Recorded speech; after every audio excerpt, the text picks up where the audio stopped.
Hi, everybody. I am Dr. Carrie Nevin. Welcome to the Peri Power Hour. I am the menopsychologist where we talk about all things perimenopause and menopause. And today we have a very special guest.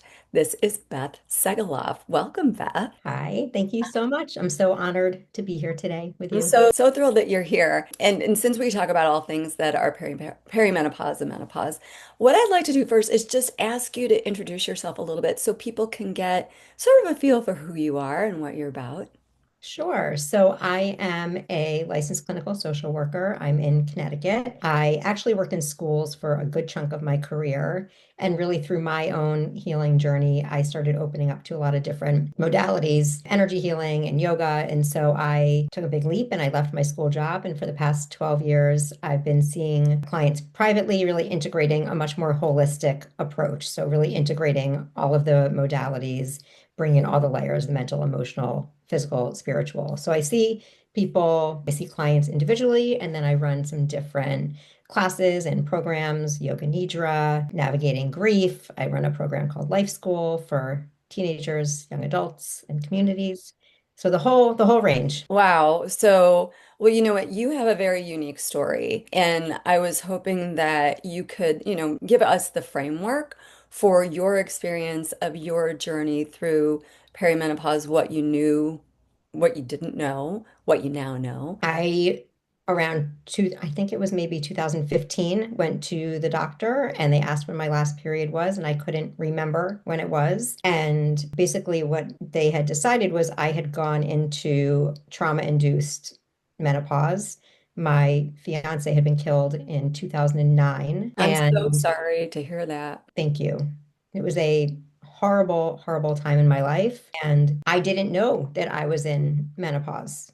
I really experienced this tangle of grief, and now that I know was also menopause. My body, I was experiencing all the symptoms of, night sweats and, excuse me, stronger emotions and the forgetfulness, but I never for a moment thought that it was perimenopause or menopause. And truthfully, I don't really remember if I was getting my period consistently or not because I was just in such a state of deep grief and trauma that I wasn't aware and noticing what was going on with my body. Do you have any children, Beth? I have one son who's 21, so he was 5 when Ben was killed. Oh my goodness. So you were not only navigating the tremendous grief that comes with sudden loss, but you're also then thrust into being a single parent. Yes, and I think that's part of it. My priority was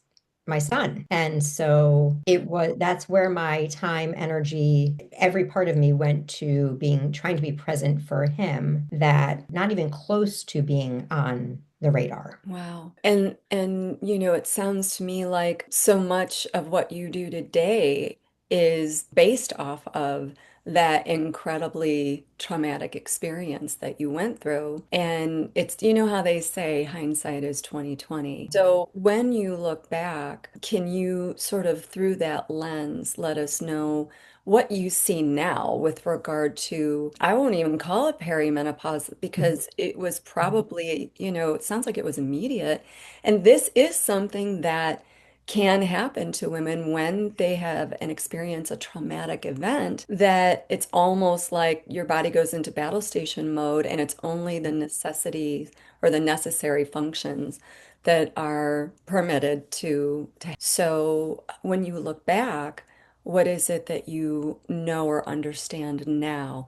Even though I know you said, I don't know that much right now, but hopefully Yeah. we'll get to learn some stuff while we talk together today. I mean, I think that looking back, well, there was some time, right? So he was killed in 2009, and this was around 2015, I think. So I'm Okay. about 10 years post menopause. But in that time, I just don't remember it ever being, excuse me, part of the conversation. Mhm. And looking back, I just wish that it was brought in somehow because maybe there was something else that could have helped some of the symptoms. And even now, I'm not sure what was grief and what was perimenopause. Right. And it is so interesting because so much of what I really realized on the healing within my grief was that so much lives in the body. Mm. Right. So I don't know if this will speak to anybody who listens, but when I experienced this grief, and we all have experienced grief in some form. Grief can be the loss of a loved one, it can be a loss of a part of yourself, which also is part of menopause.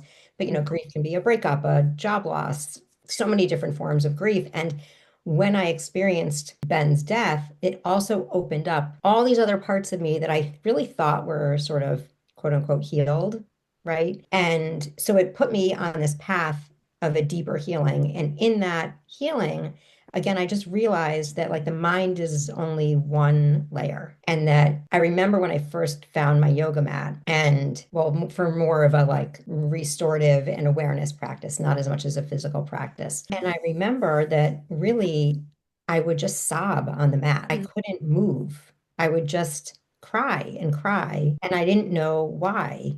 But over time and with some patience and being able to feel safe in those spaces, I was just noticing that how much my body was holding. And it was finally a time to start to release some of that, some of what had been stored. And so simultaneously, as I'm going through this understanding that maybe I'm also went through menopause without knowing that like wow my body like completely shut down when he died. It basically was like no more. And that is a concept that to this day, I don't want to say struggle with, but it's very confusing to me because I know that our body has wisdom. I know that our body protects itself and can go into survival mode. And there's still this like, I'll just name it, there's still some anger that's like, but why? Why Yeah. did my body completely shut down? Because what were the implications then by the time, you're at 2015 Yeah, and you're like, oh, how does that impact you with regard to, future children? And, it's almost like there was this incredible ripple effect once Ben died and it just didn't stop. And correct. so how did you get your mind and heart like wrapped around what it meant once you were, years down the road afterwards? That's a good question. I think what I feel when you say that is there's no timeline in grief, and our grief ebbs and flows, comes and goes and changes. And part of a grief that still lives within me or that I'm still with is the life that we had planned together. So when you ask about potentially having more children, right? He actually, we had kind of talked about like what if I got pregnant before he left, and my life is very fulfilled with my son, right? Yeah. And I had also envisioned having more children, and so there's so much wrapped in that, right? Because dating afterwards, what does that look like? And in the beginning I was like I'm done, like I'm good, I experienced true love, that's it for me, my life is over in that way. There was the other side of that after some time, that I felt the best legacy, people would ask me about legacy, the best legacy would be to live my life to the absolute fullest, right? Yes. With more love, with more joy. Easier said than Oh, yeah. done. But so in the process of there's been relationships and dating, but by the time 2015, that's when it was sort of like I think that many women when they go through menopause, and you can obviously answer this better than me, go through a lot of like a shift in identity of what it means to be a woman, if they've had children, around motherhood. Mhm. And I didn't experience that at first because I didn't know what it was, right? So it wasn't maybe until later this came up around, well, no more children. What does it mean to be, what is identity as a woman, as a mother? So this feels sort of all over the place, but that's how this experience has been for me. Well, and it also sounds, Beth, as though it's not done. I think when we go through this transition, I think a lot of women, outside of having something like what you not happen to them, but in terms of identity, I think a lot of women might even mourn not being able to have more children. And I think for you, it was just like, I'm in this fog of grief. I am just trying to make it to the next day. I'm focused in on my son and his well-being. And it's like you get to 2015 and it's like, oh, wow, this here is this realization. And I think that, of course, a lot of times through perimenopause and menopause, we're looking through the lens of loss. And it's like the loss of who I used to be, the loss of what I look like, the loss of the relationships that I had that I don't have now, the changing that's happened. But I Right. would say that for you, at least, it sounds as though you almost birthed a new aspect of yourself with the grief that you were experiencing. You sort of alchemized opening up in a way that allowed you to meet yourself where you were. When you talk about being on the mat and just crying, it was to me, that's like you showing up and meeting yourself where you were at that point and giving your body the permission to release that emotion in that way. Yeah. So I'm interested in the birthing process of, where you are now. Like what came out of that? Like how did you do that? How did you birth that? I'm marveling who you've become, Thank you. even in It's, spite of that yeah. horrible loss. I will speak to that, but I don't want to forget a thought that I'm having that you mentioned. You said something before around The alchemy? I don't know which part I said. the brain problem. Well, you know what? Just go That's brain why I'm laughing research. because it's like, wait, I had it in my head and now I don't. But It's okay. You'll find it. It'll come it back. was around how the menopause, oh, how we don't end, right? The menopause doesn't end. And Correct. one of the things that I've been thinking about is if I'll correlate it to grief, is that I have learned to be with my grief, right? That grief, there is no timeline and it has changed and ebbed. And I'm not in mourning, I'm not, but grief shows up, absolutely.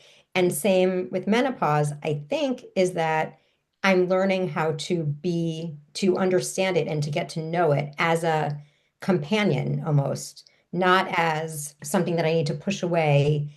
But it is something that I have avoided because it's kind of been like, well, I don't know. I guess I already went through this and it doesn't matter anymore. But since I have met you and since I've been in MMS, I think the conversation around menopause is so prevalent that it's almost like, okay, maybe I can step into that circle and get a new understanding of where I'm at physically, emotionally, and mentally connected to menopause. So I look at that in a similar way that I've been with my grief, but the menopause part is new That is new. about that. Right. And it's you're a unique person and a unique situation because I think the majority of women, it's not to say that women can't experience other kinds of loss, but I think the majority of women are just like the immediacy of the changes that happen in our bodies and the symptoms that come out of nowhere, whether it's, the hot flashes or the night sweats, but the more nuanced kinds of things like the mood issues. And I've lost count of the number of women who come in with feeling anxious, and it's more nuanced that stuff. Whereas, for you, this is almost like a retrospective. So Right. I think with women, when they're experiencing it sort of in the moment, it's happening now. For you, you've got this very unique perspective of being like, oh yeah, you know what? I did go through that. And now where I am from where I was to help me understand it and to understand that we're never done through with Mhm. menopause. People talk about, oh, I went through that already. It's like you're still going through it. As surely as you are concerned about your brain health and your heart health and your bone health for the longevity of your health span, we're never done. Right.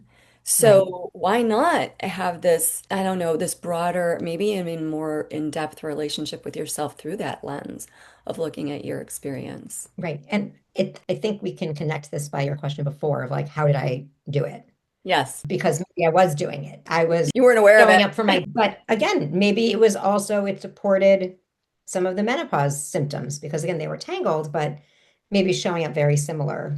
When you ask me how I did it, I think I had and have continue to have part of who I am is such a willingness to show up, a willingness to feel better. And I've always had always wanting to understand like the deeper meaning of things. And so I think I just allowed myself to show up where something was going to give me a little bit of relief and be open-minded to different people, different approaches, different modalities. And I also just kind of had this always feeling like because I can, right? Like I want to be and I wanted to be and I still want to be, the best mom possible. He's 21, but he's always going to be my son. Always. I want to show up in places from a place of more confidence and authenticity and strength, and not as much from that place of despair and confusion. But not to negate that, because my God, I've been in the darkest places. And I think it's just not wanting to be there and Yeah. having to take sometimes like the smallest step and sometimes huge steps and sometimes many steps. But it's been like the willingness to keep showing up, which is not easy. It's not easy. And you talked about the wanting to feel better. And you used a particular word. You used the word, I want relief. And, I remember, I mean, it's nothing like what you went through, but my dad was killed in a car accident just before my husband and I got married. So And sorry. thank you. It was a long time ago, but I just remember thinking, I don't know what will help me feel relief. Yeah. I guess I'll pick up some orange Tic Tacs. I mean, it was like that small. I just Yeah. wanted like just a few minutes If of, orange Tic Tacs are going to help you feel relief, like eat orange Tic Tacs every day, yeah, legitimately, or right? don't now at this point because they make them in those huge packages and you could just get lost in those. And I'm just like, okay, I gotta cut myself off. Like that's what it actually Yeah. turned out to be. Yeah. But you're right, leaning into that relief. And so for you, it sounds like what you did was you birthed this interest, not because you wanted to, but because you had to. And then it opened the door for the very like the physical kinds of ways that you process your emotions. Can you talk a little bit about that? Sure. So the first thing that comes to me is running. You're a And runner, and I, that God is bless running has been a constant companion for me. you. Running keeps me grounded and it keeps me in my body. And so I think that running has always been, and it doesn't have to be running for anybody who's listening. It can be hula hooping. It doesn't matter. Or just walking. It can be any type of movement. But for me, that is one part of my life that has stayed very constant. And it's something that I've been able to rely on and feel good about. And it's a place to connect with myself and with nature. And on a run, like you end up solving all the problems. And then when you finish the run, it's like, wait, I forgot what I just was going to solve the problems for. But running is one way. And I like to be competitive in running, but there's a much softer as well, gentle yoga practices really help, again, give permission to, right, be with the sensations rather than avoid them. And oops, sorry. So does that answer your question? The grounding. Yes, it absolutely The does. In fact, practice. yes. Well, one of the things I was thinking of while you were talking is that running feels almost like a moving meditation, It is. like when you talk about it. And meditation, golly, I used to be somebody who was like, don't even ask me to meditate. Like, I'm not doing that. But I got, I was diagnosed with a autoimmune condition called Hashimoto's thyroiditis back in 2011. And around 2016 is when I started thinking, well, maybe I'll just try this. And I have been doing it actually for the last 10 years. And I think it was certainly a part of my healing in the sense that it allowed me to emotionally regulate. And so much of what is happening with us women in terms of losing estrogen, that, estrogen is our master regulator, and it allows us to just be buffered. It also allows us to feel emotionally regulated. And what I mean by that is grounded, centered, feeling like you can handle what balls life pitches to you, right? Yeah. And so it sounds to me like part of what happened is you had this horrible traumatic loss and it set your body into immediate menopause. And Mhm. it was like your buffer completely disappeared emotionally. Yeah. And it also sounds like afterwards, when you were coming back home to yourself, that you were looking for ways to emotionally regulate yourself. And you're very connected to your body. And it just feels like, the running and the yoga. I think you mentioned that you're into Reiki energy work as well. That all brought some peace Yes, that you were seeking. Is that right? it is. Yeah. And I think too, women in this time are the opposite of peaceful. There's a really great graphic from Dr. I'm gonna butcher her name, Heidi Snyder Flag, that's who it is. And she just depicted this chart of women's moods throughout menopause. And it looks I'd love to see it. absolutely, have you seen it? Have you No, seen I'd love to see it. Yes, I will send it to you. And you know what? You know how they say a picture is worth a thousand words? I don't need to explain this picture because it depicts women's moods that can change in an hour.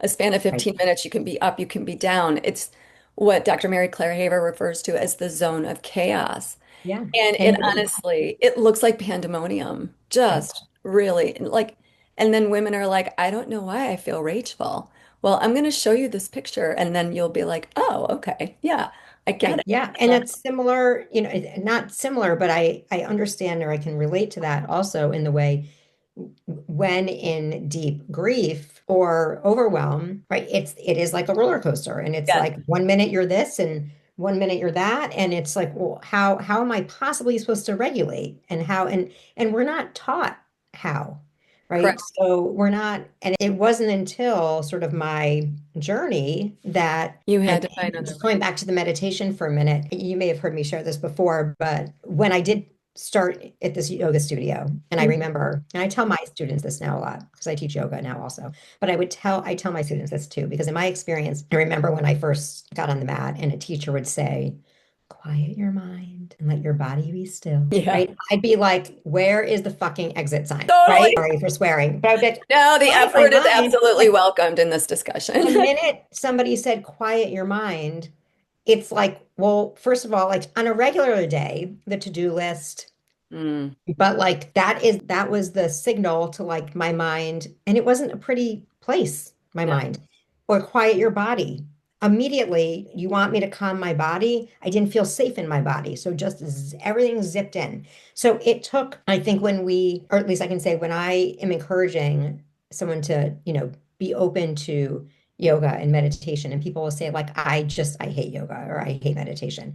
And it's because it's really fucking hard to be, the yoga teacher training that I did was not a very physical practice. Literally the umbrella concept was understanding non-judgmental, compassionate self-awareness. That is a lifelong practice, Oh, yes. right? Yeah, So very much so. saying do yoga, do meditation. It's not that simple because I know I see so much through a nervous system. Our Yes. nervous systems don't know what that feels like.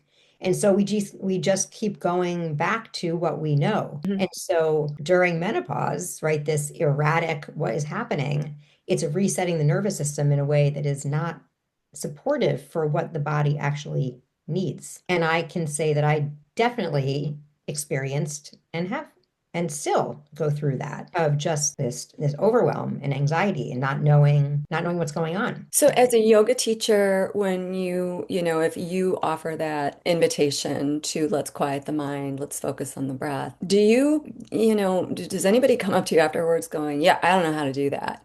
And if they do, how do you talk with them about this? I ask them to, well, first of all, I will acknowledge that yes, it's hard. It is really hard. And that I too, still, after practicing for years, it's practice and that it's normal and they're a human being. And of course, our mind is going to wander. And can we practice keep coming back to the breath when the mind wanders, bring it back? And I'll often encourage, like, even if you feel one breath, that's evidence that like that your body is capable and that's what your body wants.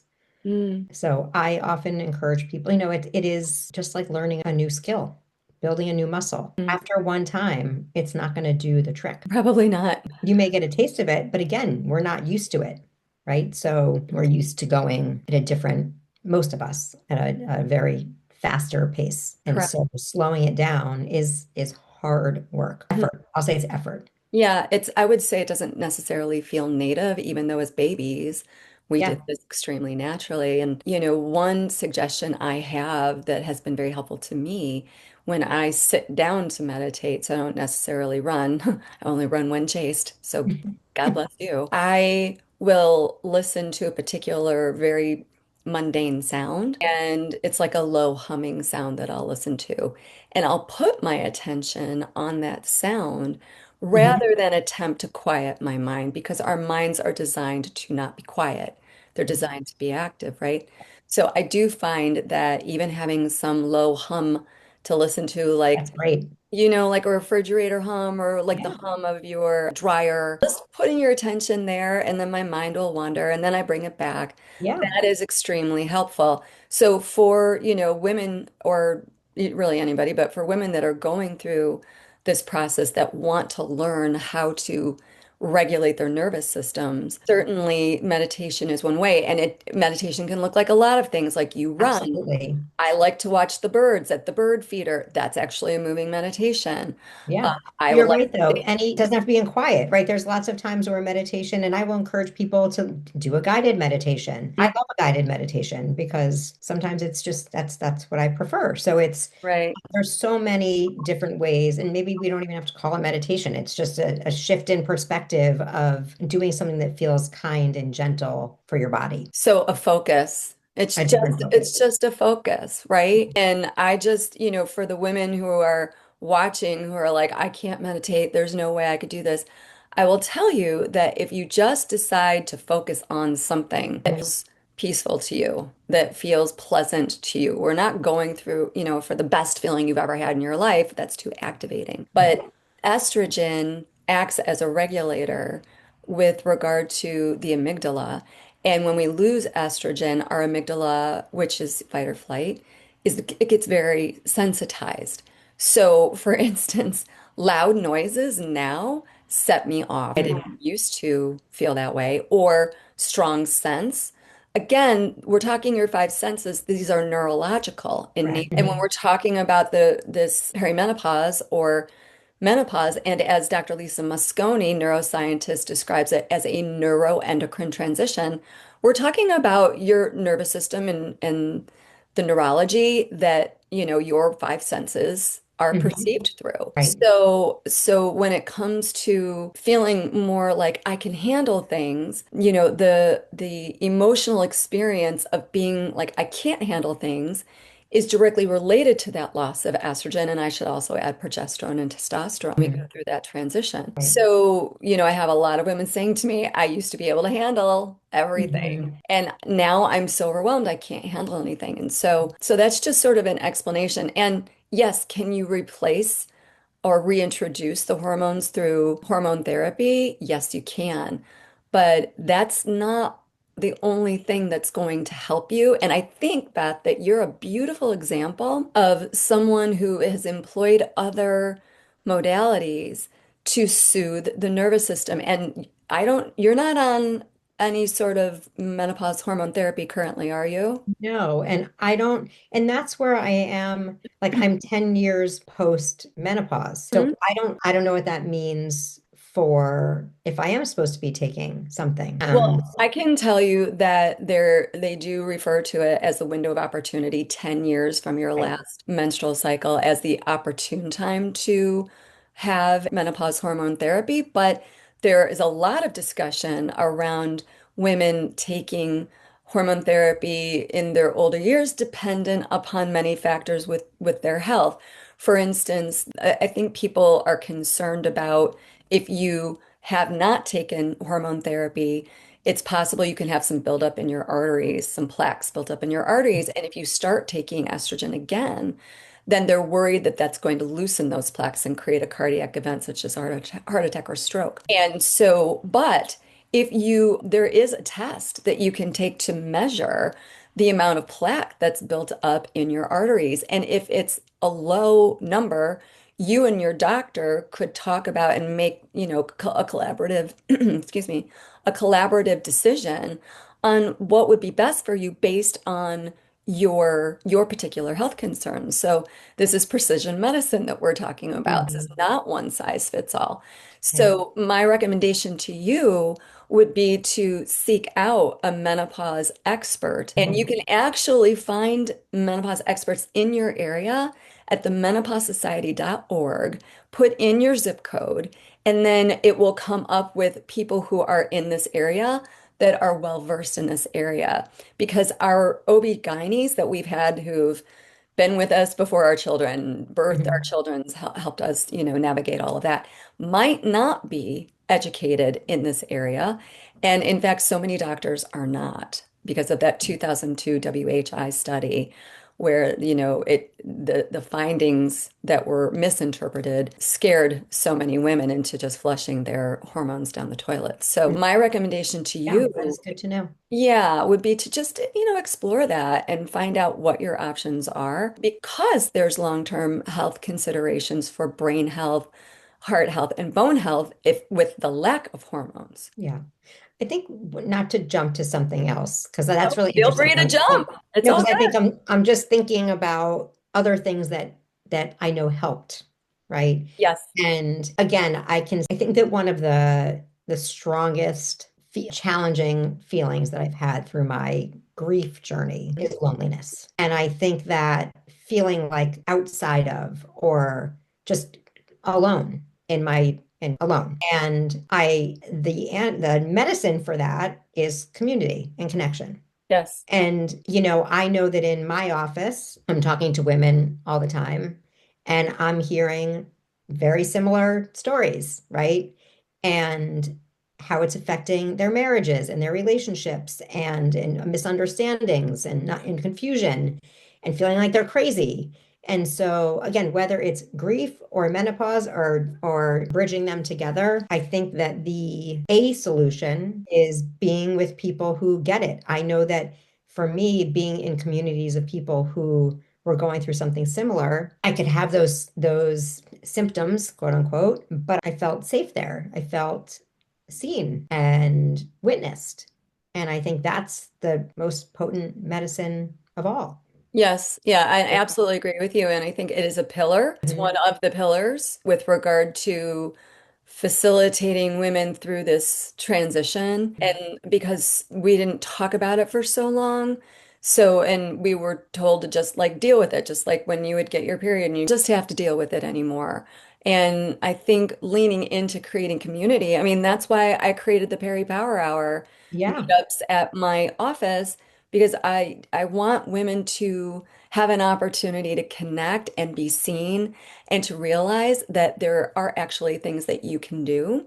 right. And certainly, hormone therapy is one of them, but one of the reasons why I think you're such a beautiful example of the, really taking responsibility for your well-being is because you just directed your attention toward taking care of your body and coming into right relationship with yourself as you were processing the grief and as you continue to process what that means for you throughout your lifespan. So, this idea that you're going to take hormone therapy and everything's going to be awesome, not true. This is an awakening time, and I've been using this word a lot, and it's becoming. You are never going to stop. So let's decide to, meet ourselves on the mat, you did, and be in right relationship to ourselves and helping women remember, when we become dysregulated, the first thing we forget is that we've got ourselves to turn toward. So Right. let me just see if I've got it here with me. Oh, I do. Okay, so I don't know about you, but I use this little finger trap as a metaphor for acceptance and resistance. So when we're in resistance, I'm pulling on this finger trap. I'm not going anywhere, right? When I'm in resistance of what is. And I think a lot of women during this, phase of life are in resistance. They don't want to accept it. And it's extremely counterintuitive to let yourself accept it because people have so many different ideas about what acceptance means. But I Mhm. say, let's lean in and get free, Yeah. right? And acceptance is not, oh, I guess this is just the way it's going to be for the rest of my life. Acceptance from my perspective is just simply this is my starting point to move forward and to find out what does becoming actually really mean for me. I love that. And it's so interesting because as this conversation is unfolding and I shared, which I think is true, my willingness to show up for support anywhere. And maybe I have been resistant to some of the support for menopause that's possible Oh, post menopause wow. because I don't understand sometimes. And someone may not have the exact answer when I talk to a doctor. So it's like, forget it. I guess I've just been, this is how it's been for 10 years. Like, Mm, what's going to change?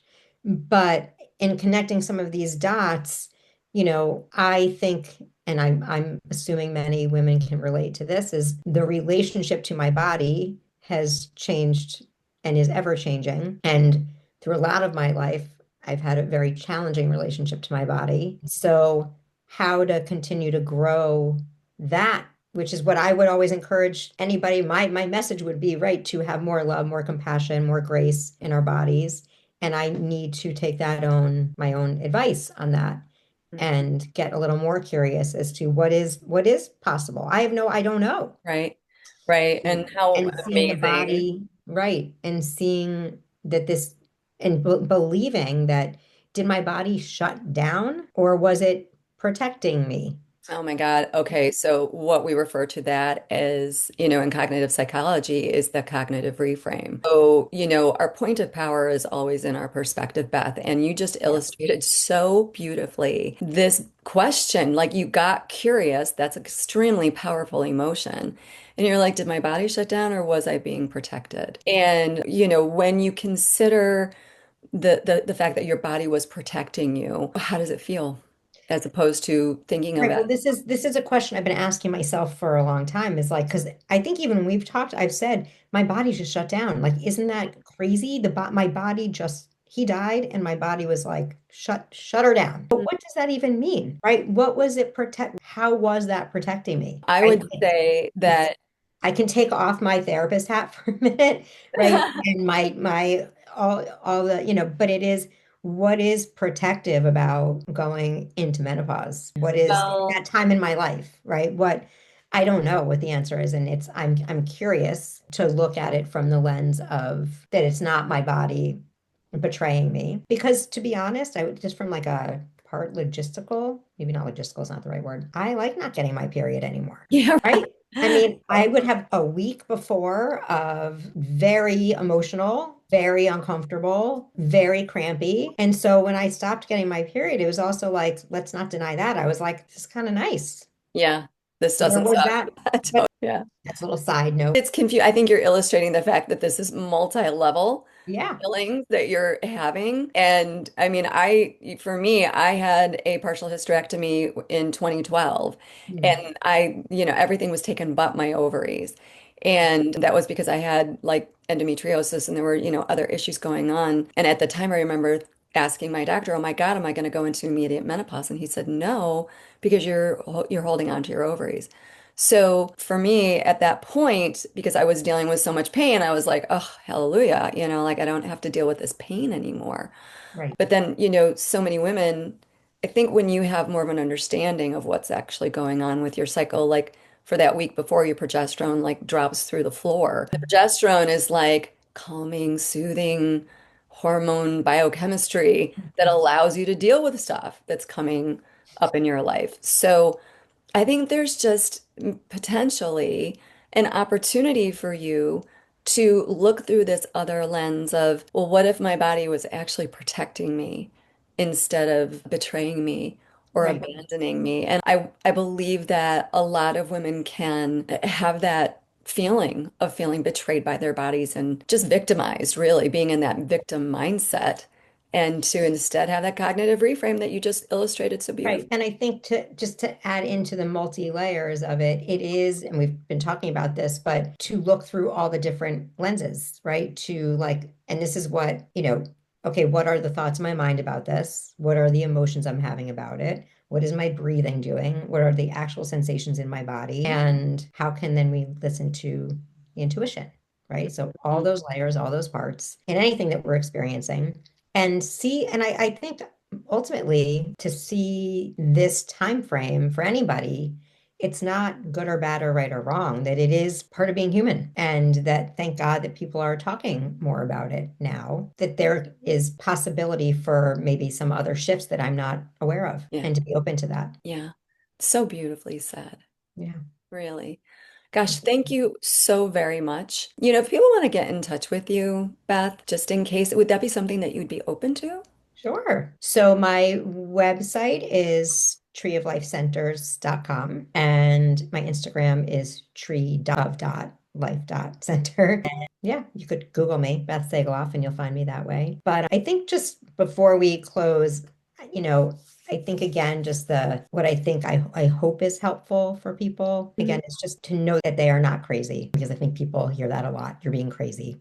Yes. And that we are experiencing being human, and that there are spaces and places to be in community that are compassionate and loving. That is part of my unfolding becoming story, that I know that always, my whole life, I've always wanted to do something to support other people. But I think as my life evolves, it's the things that have brought me pain and challenge I've alchemized, and then creating spaces to support other people, because I just know that you don't have to do it alone. Yeah, well, when the sea rises, all the ships are lifted. And I think that Yeah. you are a beautiful example of what you bring with both Thank hands you. open in your work and in just who you are as a person. And I'm just so grateful that you shared yourself with me and with us today. So I just want to thank you, Beth Sagaloff, for sharing today. And Thank thank you you. so, so much. Thank you. Okay.